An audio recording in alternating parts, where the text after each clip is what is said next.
sisters on the Feast of First Fruits. Shalom. Already want to give a shout out to our brothers in Sierra Leone. Happy Feast of First Fruits. Hope you guys are enjoying yourself over there on this Sabbath.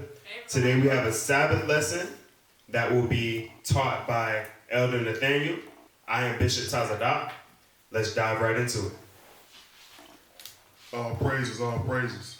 Everybody go ahead and turn to Luke chapter 9. Luke chapter 9. This lesson right here is pretty much just isolated for the most part for you young people that are here in this room today. But I do believe it can be edifying for those that are watching on the outside. Right? But I want to speak to you all because pretty much everybody in this room is at a point of transition in your life. Moving on from one stage to the next, right?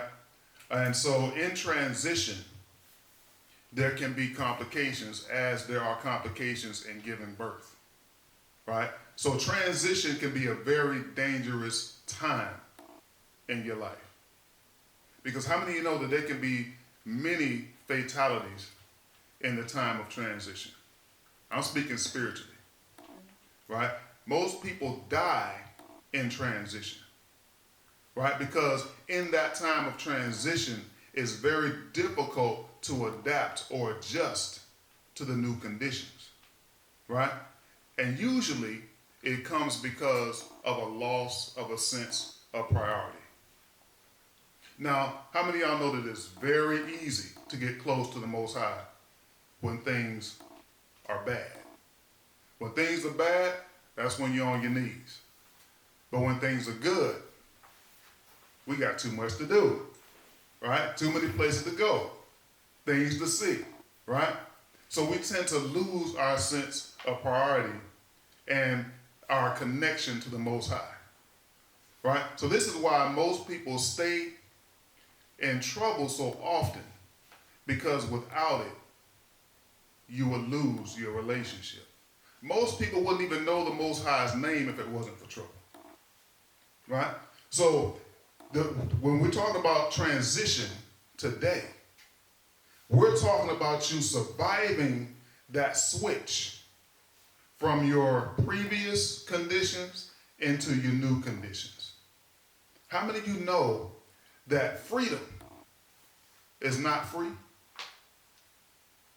Freedom is not free. Most young people that are leaving home and going off to college and things of that nature are looking forward to the freedom of being able to make your own choices, make your own decisions, determine when you want to move, where you want to go, how long you want to stay, right? But how many of you know that that freedom, it costs you something, right? And it requires more than often we're willing to give, right? So what I want to talk about today is moving forward. I want to talk about moving forward. Moving forward is inevitable.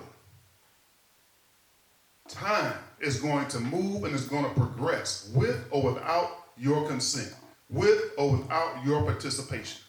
Time will move on. And people, opportunities, and things of that nature will pass you by if you're either fearful, or unwilling to move on. And in moving on, you got to realize you can't take everything and everybody with you. And when I talk about everything, it's not always material things. It's relationships, right? It's habits, right? All these things. Some things you have to leave behind. Because not everything evolves as we evolve as humans. Things that serve you one way now can't help you later. It becomes dead weight. And what does it do? It holds you back from your forward mobility. So everything and everybody cannot go where you're going. Come? All right, here in Luke chapter 9, verse 62, it says, anyone, that's Luke chapter 9, verse 62. It says, anyone who looks back is not fit for the kingdom. Now that's major truth coming from Christ. But why did he say it? Anyone who looks back is not fit for the kingdom. He said that because the Most High is progressive, right? He's always moving, right? And if you're always looking back, you're going to always miss what he's doing in your life today. The worst thing that can happen to a person is to miss their season of transition. To miss it or don't discern that it's there. That's the worst thing that can happen to a person. Because you're too busy looking backwards. You don't even discern what's going on at the present time. And that's major to miss that opportunity. Right? Most people, like I said, most people die in transition because they cannot let go of what's back there. Right? Looking back to yesterday makes us unfit for the Most High's purpose for our lives today. So I just want to talk to you young people about moving forward in your lives. Like I said, you're all at a point of transition. And some of you, may either know somebody at that point or you yourself may be at that point. So I'm hoping that what's said today blesses everybody. Come on? All right, Tazadah, go ahead and grab me 2 Kings chapter 7, verse 4. This is 2 Kings chapter 7, verse 4. If we say, we will enter into the city, then the famine is in the city, and we shall die there. And if we sit still here, we die also. Now therefore come, and let us fall unto the host of the Syrians. If they save us alive, we shall live. And if they kill us, we shall but die. Okay, so what is he saying? Let's go back to the very beginning. Read that first part once more. If we say we shall enter into the city, then the famine is in the city, and we shall die there. And if we sit still here, we die also. Okay, so what he's saying here is, listen, hey, we can't go back, and I'm too afraid of what's ahead, but we can't stay here either. I can't go back. Yesterday is gone. All we have is today. But I'm too afraid of what's ahead. But if I sit here and do nothing, I'm going to die anyway. I don't know what tomorrow is going to bring. But I'm too afraid to find out. What's over there? I know what's back there. But I know what I'm leaving behind. I know who I'm leaving behind. But I don't know what the future holds. And I don't know whether it's going to be famine, whether it's going to be death, whether it's going to be captivity. What is beyond today? Some people get excited about the future possibilities and things like that, but others become fearful. Maybe there was a lot of success back there. Maybe there was a lot of success. Maybe there was failure. Do y'all realize that failure and success could have the same effect on you? Did you know that? If you fail too many times, you can become complacent and not want to try again. But if you succeed, you can become complacent and not do anything more because you feel as though you've done enough. So what do you do? Do you just sit there and die? And just sit there and glory in your past successes? Or just sit there and mope about your failures and are too afraid to try again and try again or try something else or add to your education or whatever the case may be so that you can get over that hump? This is a choice that you all are going to have to make as you progress going forward. Everything is not going to shake out the way you expect it to. For some things, the bottom's going to fall out on you. But you have to keep living. You have to keep pressing forward. You don't have a choice. You must move forward. Con? Tazadaq. Luke chapter 9, verses 57 through 62. This is Luke chapter 9, verse 57. And it came to pass, as they went in the way, a certain man said unto them, Lord, I will follow thee whithersoever thou goest. And Yeshua said unto him, Foxes have holes, birds of the air have nests. So what is Christ saying here? He's saying, okay, first he said, listen, I'll follow you wherever you go. That's usually how it starts out. We come into this truth. We come to discover ourselves. We come to discover who the Most High is and who Christ is and who we are in him. I'm going to follow you wherever you go.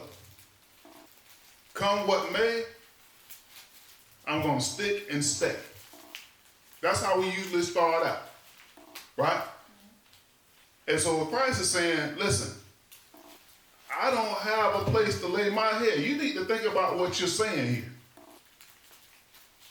You need to count the cost. This is not a glamorous work. There's going to be much travail. There's going to be much trouble. There's going to be many issues. Are you sure that you can maintain what it is that you're saying? Can you keep up this excitement? Can you keep up this fervor? Can you maintain this sense of commitment and purpose? Can you maintain it through the storm? Can you maintain it through failure after failure? And can you remain consistent and committed even if you succeed? Think about what you're saying. Count the cost. Tazadaq, continue. Verse 58. And Yeshua said unto him, Foxes have holes, and birds of the air have nests, but the Son of Man hath not where to lay his head. Verse 59. And he said to another, Follow me. But he said, Lord, suffer me first to go and bury my father. Verse 60. Yeshua said unto him, Let the dead bury the dead. Oh, so now here comes the excuses.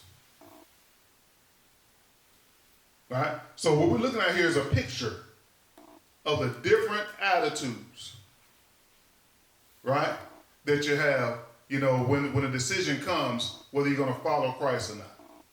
Count the cost.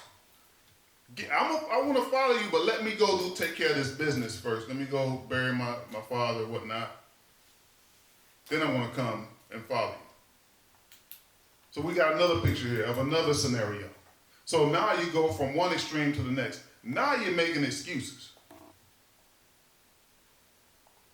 Are you seeing the transition here? You start out on fire. And understand, I know that he's talking about different people here. I just want everybody to know, I understand that this is not the same person. But walk with me on this. The first person on fire, highly committed, ready to go. The next person, he's got excuses. He's a procrastinator. Is he really committed? Where can he go from there? He can either go up or down. He can become more committed or less committed. He's like right there in the middle. He hasn't even made a decision. This person hasn't even made a decision. And it's evident by his response. He responds with an excuse. Continue talking about. Verse 60. Yeshua said unto him, Let the dead bury the dead, but go thou and preach the kingdom of God. Verse 61. And another said, Lord, I will follow thee, but let me first bid them farewell which are at home at my house. Verse 62, and Yeshua said unto them, said unto him, Salakia, no man having put his hand to the plow and looketh back is fit for the kingdom of God. There you have it. There you have it. No firm commitment. See, what Christ is showing us in this parable is that people are so attached to temporal things, so attached to this earthly realm. Because it's what you see, it's what you touch, it's where you dwell all day, and you become to think that you are a part of it and that you belong to it, and that that's all there is. And so you get so attached to all things temporal that you forget or even neglect to seek the spiritual. Because we're so sensitive to the natural and temporal things, to where we tend to believe that that's where we dwell. This is where we live, in this realm. How many of y'all know that you're spirit first? You are spirit first. And it is vital to spiritual people to stay connected to the spirit, to stay connected to the source, to abide in the vine. That's where we get our nutrients from. That is where we gain our life and our strength and our sustenance. But when we neglect to stay tapped into that realm, we lose everything. We lose it all. You will live for something, or you will die for nothing and with nothing. We must be people of purpose, or else we lay nothing up in the kingdom. There's no treasures being laid up in the kingdom. Every day is an opportunity to invest in the future. And I'm not talking about temporal, I'm talking about spiritual. Because every one of us has a destination when all of this comes to an end. There is a destination. Somebody, you're going to spend eternity somewhere. You'll either be in the kingdom or you'll be in the outer realm, called the lake of fire. It depends on how you choose to invest. Are you going to invest in things that matter to the Most High, or are you going to invest in things that matter to you? But I believe Christ said, if any man is to come after me, deny yourself, pick up your cross, and follow me. And if we are following Christ's example, and Christ came to the earth to do what? To do the will of his Father. He didn't come to make a name for himself. He didn't come to get famous. He came to do the will of the Father. He wasn't living for himself. And this is why all of these excuses come. Let me go talk to my mama. Let me go say bye. Let me go do this. Why? Because they're living for themselves. Because that's what matters to them. Christ said, let the dead bury the dead. I'm speaking to you right now. When it's time for your mama and your daddy and them, I'll get to them. I'm talking to you right now. This is for you to make this decision. Are you going to follow me? You need to go talk to your mama and them about this first? This is about you. And so you got all these excuses because you are living for yourself. First mistake. Going forward, young people. Going forward, you have to maintain space for the Most High. You have to. It don't matter what you're doing or where you're at. The Most High must maintain first priority in your life. Do not let your life become your excuse for not serving the Most High. Don't let your goals, dreams, aspirations take precedence over your relationship with the Most High. I know it may seem like I'm rambling right now, but I'm just speaking, whatever the Most High has given me to speak. Right? Because I believe the Most High gave me this to speak to you because of the transition you're headed into, where you're headed now. Because you don't have a specified time on this earth. You don't have it. You can't say, well, I got 20 years to do this, or I got 10 years to accomplish that. You can set it forth, right? But that don't mean that's what it's going to be, right? Your contingency plan is your future plans. That's contingency.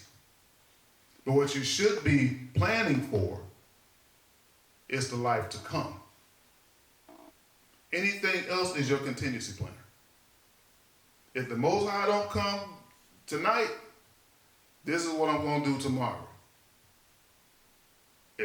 So our speech should be, the Most High wills. I'm going to be doing this at such and so time. If he wills it, I'll be doing this at such and so time. Because we don't know. When we start setting out plans like that, saying what we going to do 10 years from now, you know what that is? That's pride. That's arrogance. That's saying I'm taking my life in my own hands. I can call the shots on this.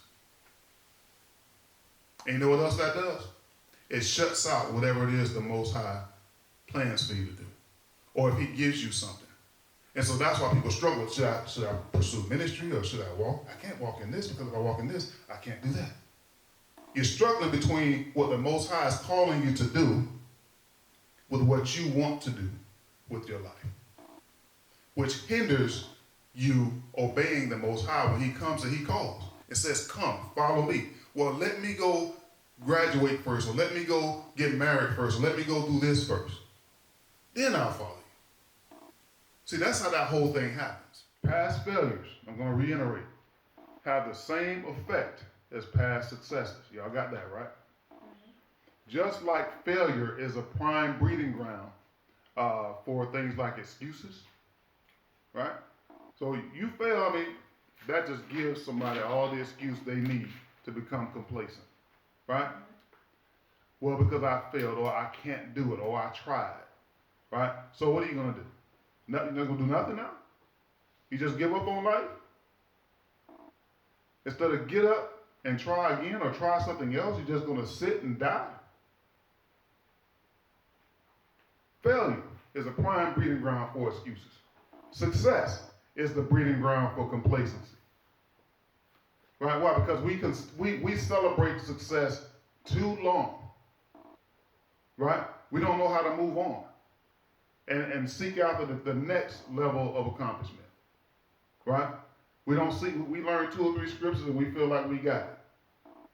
But we don't progress in our understanding and in our learning. Right? We must progress. How many of y'all know we must progress? Let me hear y'all say that. We must progress. Let me hear it. You've got to move on. You can't sit too long and celebrate. You pick up and you move on to the next thing. We can't afford to become complacent. Right? Looking back, might cause us to forget what our priorities are. How do you realign your priorities once you've accomplished what it is that you set out to accomplish? How do you do that? The blessed thing about the Most High is that you're never going to reach that goal. You're going to always have something to press forward towards. You'll always be seeking, you'll always be growing, but you'll never totally capture, what it is that you're seeking. Because the Most High is so deep and so wide. You're never going to get all of what it is that you're seeking after. Right? So again, everything else is just a contingency plan. Because you're already preoccupied with pursuing after the Most High so hard, you can't afford to become complacent. You're going to always be moving. And as the Most High progresses, you progress. And as you progress, your priorities begin to change. Things that mattered to you 2 years ago don't matter as much because your mind has become renewed and you've developed such a deep relationship with the Most High to where now your priorities are so engulfed in the things of the Most High to where anything else is just secondary. But when we don't allow for that process to take place, the one that loses out all the time is your relationship with the Most High. You're going to always choose everything over the Most High. It's going to happen every time. That'll always be the first thing to go. Always. That applies to those that have not pursued the Most High as diligent as they should. That's why you have people that, that I'll say could be pursuing the Most High pretty strong and pretty deep before they leave and go off to school. They leave and they go off. Because they didn't have any real roots in the Most High in the first place. That's why you see people wavering. You're following the Most High today. Next day, you're posting something crazy on Facebook. People trying to figure out what's going on with you. So you're still following the Most High? Did you see this? You tell on yourself. Because, like the scriptures say, out of the abundance of the heart, the mouth speaks. You expose yourself. You expose yourself by the things you say and the things you do. And if we're honest with ourselves, we will look at what we're saying, look at what we're doing, and call it what it is. Is it hypocrisy? Is it insincerity? Is it just plain old lazy complacency? Or maybe it's disbelief. But we have to get to a place where we can look at our lives and call it what we see it. Call it how we see it. That's the only way to get realigned. Because the longer we lie to ourselves, the deeper we go into deception. There are those that just want what they want, and so they're happy with the lie because they've convinced themselves that what it is they want is okay, whether the Most High approves or not. And when you develop a lifestyle that way, you've already lost the battle. Because the Most High is not going to wait for your attention. He's not going to beg for your attention. Time will move on with or without you. The Most High is not going to hold up the culmination of all things, waiting on you to decide what you're going to do. Time is ticking and moving on. You're going to raise your eyes one day and find, uh-oh, I wasn't ready for that. We don't want to find ourselves in that position. Con? All right. Matthew 10:37. Talk it up. This is Matthew chapter 10, starting at verse 34. Think not that I am come to send peace on earth. I am not come to bring peace, but a sword. For I am come to set variance against Salakia. For I am come to set man at variance with against his father, and daughter against her mother, and daughter-in-law against her mother-in-law. Verse 36. And a man's foes shall be they of his own household. Verse 37. He that loveth father or mother more than me is not worthy of me. And he that loveth son or daughter more than me is not worthy of me. What is he saying? Anybody want to take a shot at that? What is Christ saying? What is the essence of what he's saying here? Go ahead. That by you being obedient and stepping out doing what he called you to do, it might cause variance between you and people who are closest to you, because that's who impacts the most. Because you change things like you stop eating pork, and your parents like, "What you mean I can eat my pork? That's good." You're just gonna eat it now. And Right. then, like, they become upset with you because you don't want to participate in family events like holidays. Mm-hmm. And so that's kind of like, it's not saying he's literally pitting people against each other, Mm-hmm. but through circumstance, because you're upholding what he put in place, Right. through faith, you're going to lose people. Your commitment to him will be the cause of many broken relationships in your life. And until you're okay with that, he says what? Verse 37, he that loveth mother or father more than me is not worthy of me. No brother like that right now. And he that loveth son or daughter more than me is not worthy of me. What is he saying there? I will be the cause of many broken relationships. You have to be okay with that. He's talking to the brother that's like, listen, let me go talk to my mom and dad. Let me go bury my father. Let me go say bye to my cousin. I'm asking you to follow me. Set your priorities. I'm not telling you not to love your mama. I'm not telling you not to love your father. I'm not saying that at all. I'm the one that said, honor your father and your mother. No, that's not what I'm saying at all. But when those relationships put you in a position where you have to choose, you make sure you choose rightly. Because if you do it once, you'll do it twice. And if you do it twice, it's a habit. Now you've made up your mind. I'm going to follow you until my mama or my daddy tell me not to, or give me a reason not to. Con? All right. Can you expound upon what he meant by going to bury your parents? What he meant by that? Because a lot of people think, like, in today's time, somebody died, it's instant. You know, you go and you do the funeral and the planning of the funeral when the person dies. Whereas back then, you knew when your parents were close to death, you wanted to be around when they were close. Not necessarily that they had died yet. Mm-hmm. They were just in old age, so you were waiting for them to die. Yeah, excuse me, this is a parable that Christ has given. So it's not a real live situation. It's just to give you a picture of those that have their priorities mixed up. Right? So listen, the person's father could have been totally in good health. Probably wasn't going. His death probably wasn't imminent. That's not said in the scripture, but it's sort of implied that, listen, let me make my father. He's kind of old.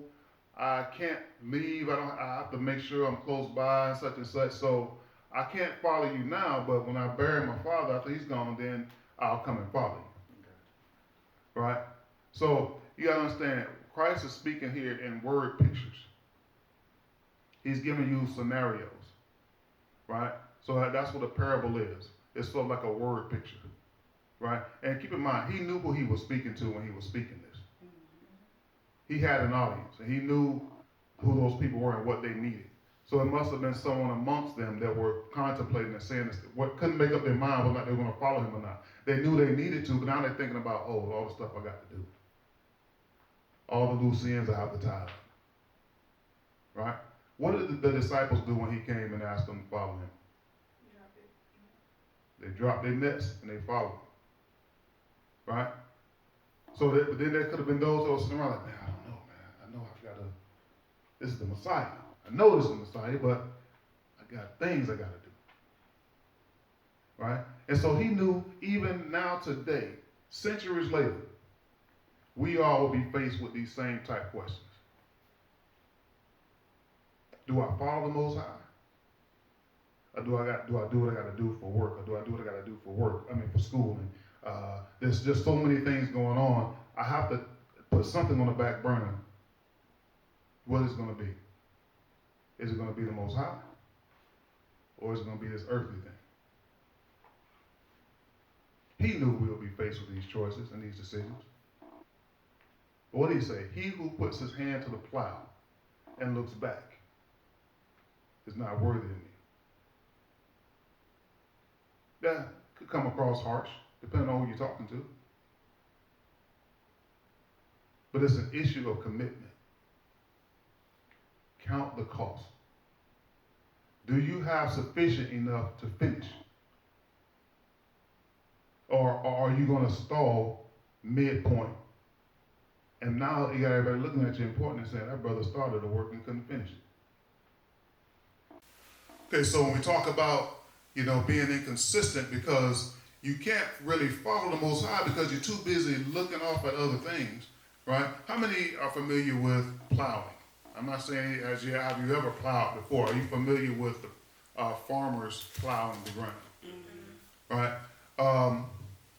If you know anything about plowing, you got to know how important it is to focus on the direction that you're going into while you're working. Right? So if you plow, you can't afford to be looking all over the place. You got to keep focused so your lines are straight, right? If your lines are straighter, you're able to plant more crops. You're able to be more productive, right? So if you look at that and make it a picture of your life, look at how little you can actually accomplish by not staying focused on your purpose, being inconsistent, being up today, down tomorrow, in today, out tomorrow. Not really focused on the purpose that the Most High gave you because you're not really committed, right? If you're starting and stopping, what's happening? While that ground that you plowed previously has started to overgrow. So now you got to go backwards now. And you still got more ground to plow. So if you look at that and look at that as a picture of your life, what use are you to the Most High and to the kingdom? If you can't stay focused on what's ahead, because you're too preoccupied with what's behind you. What's back there? What's back there? You have to ask yourself that. What's back there that I'm afraid to let go of, or that I'm not willing to let go of? Whether it's a lifestyle, whether it is a profession, whether it was a relationship, a job, whatever the case may be. What is back there that is so hard for you to let go of? The scriptures say, remember Lot's wife. It says that for a reason. They were fleeing Sodom and Gomorrah, a land that was full of wickedness and perversion. Most High was destroying it. She looked back, turned into a pillar of salt. Why did she look back? Because her heart was still there. Where's your heart at? Where's your focus? That's a question that all of you have to ask yourselves going forward. Where is my heart at? Why am I having a difficult time moving forward? Not saying all of you are having a difficult time with it. If you're not now, you're going to have difficult decisions to make going forward. Some are going to be very uncomfortable to make, but you're going to have to make them. That's a part of going into adulthood. Some of you are already adults right now, but you're transitioning in your adulthood, which is going to call for some major decisions. A lot of them are going to hurt because, like I said, you can't take everything and everybody with you where the Most High is taking you. You don't want to try to keep trying to shove a square peg into a round hole. This is how we fall into major disappointment. You regret. You all are too young and have too much potential to have to live with regret. Especially when you're making a decision with your eyes wide open. Now, if you make a decision in ignorance, that's one thing. But if you make a decision knowing what decision you're making, that leads to regret. And I'm telling you from experience, that is hard to move past. It's hard to deal with. And that's what a lot of people are going to be struggling with, when they're in that lake of fire. Because they're going to remember those times when they had that, when they made the decision to commit that sin or to live that lifestyle. They're going to remember because they made the decision with their eyes wide open, knowing the consequence, still make the decision and can't do nothing about it. Joshua chapter 1, verse 7. This is Joshua chapter 1, verse 7. Only be thou strong and very courageous, that thou mayest observe to do according to all the law, which Moses my servant commanded thee. Turn not from the right hand or to the left, that thou mayest prosper whithersoever thou goest. Most High said, be strong and be courageous. He didn't suggest that he be strong and courageous. He commanded him to be strong and courageous. He didn't give him an option. Because what's ahead of him is coming whether he wants to face it or not. He's going to need to be strong and he's going to need to be courageous because he can't stop or take control over what he's getting ready to face. He didn't know it. The Most High knew what he was getting ready to face. And it's the same thing with you all. What you're going into, the only thing you can really afford to take with you is strength and courage. You take that with you into your next phase of life. You gird yourself up and prepare yourself for whatever it is that's around that corner. We don't know what it is. But he didn't just tell them to be strong and courageous. He said also to be careful to obey all the instructions Moses gave him. So look, Moses, my servant, is dead. He gone. He ain't coming back. I know y'all had some good times. I know you learned a lot from him. Y'all laughed. Y'all did whatever. He was a great leader. You watched him. You gleaned from him. But Moses is gone. It's your turn now. No sense in looking back at Moses. Now I'm telling you, be strong, be courageous, and obey the instructions that Moses gave you. He left the instructions for you to carry out.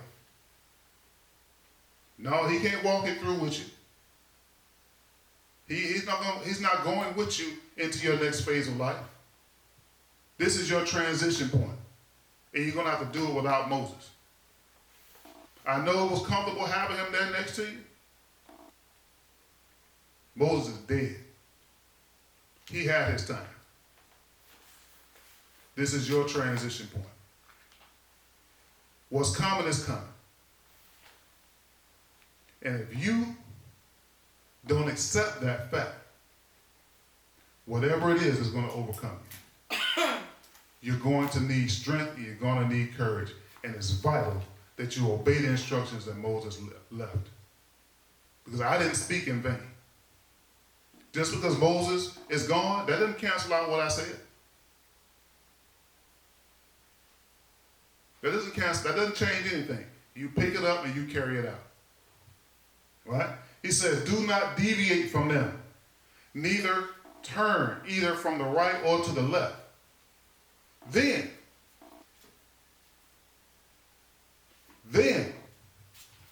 will you be successful in everything that you do.